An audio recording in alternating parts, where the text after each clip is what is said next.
Ganito nga pala yung gawain ng mga ibang shop pag nagre-repair sila ng bumper. Nilalagyan ng mahabang screw tapos papatungan pa ulit ng masilya na makapal para ma-fit at hindi lumuwa yung bumper. May Toyota Altis ulit tayo dito na tostado yung DRL. Papalitan natin to ng replacement ng LED strip. Kabilaan yan parehas ng tostado kaya parehas din natin siyang papalitan. 4 pieces ng strips kasi 4 pieces yan hiwa-hiwalay. Pati projectors nga pala sa headlights i-upgrade na rin natin para sulit yung pagbukas natin ng headlights niya. Sobrang hina din kasi ng stock kaya tatanggalin natin yan. Gumagamit tayo dito ng adapter specific for Corolla. Sa itong S40 by LED projectors, naka-prism yung high beam niyan kaya mas malakas na siya. Yung nasa ibabaw naman na chips, yan yung kanyang low beam saka yung regular na reflector. 70 watts na ito kaya mas maliwanag at mas malakas na rin siya. Saktong-saktong fit, akala mo sinukat. Gawa yan ng ating adapter brackets na specific for Corolla Altis. Naglagay din nga pala tayo dito ng decoder para hindi magkaroon ng warning sa kanyang dash. Hindi mo ito mahalatang napalitan unless titigan mo ito ng sobrang lapit. Nag-upgrade din nga pala tayo ng ventilation sa kanyang headlight. Naglagay din nga pala tayo ng harness kasi nag-upgrade tayo ng projector. May Demon Eyes ito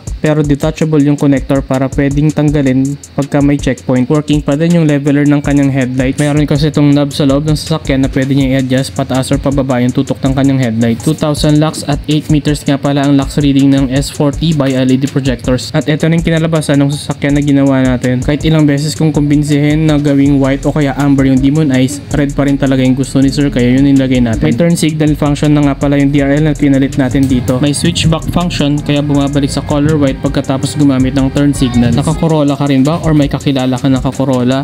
Tapos tostado na yung DRL. Kung interested ka, i-message mo lang ako sa Garage 58 Retrofit Works. By schedule ng gawaan natin dito ha. Located ako sa likod ng Petron Mayon, corner Calamba Street, Laloma, Quezon City. May 2 years warranty nga pala tayo sa S40 by LED projectors. 6 months warranty naman para sa DRLs. Sa tingin mo, okay ba yung kinalabasan ng ating retrofit dito sa Corolla Altis na 12 Gen?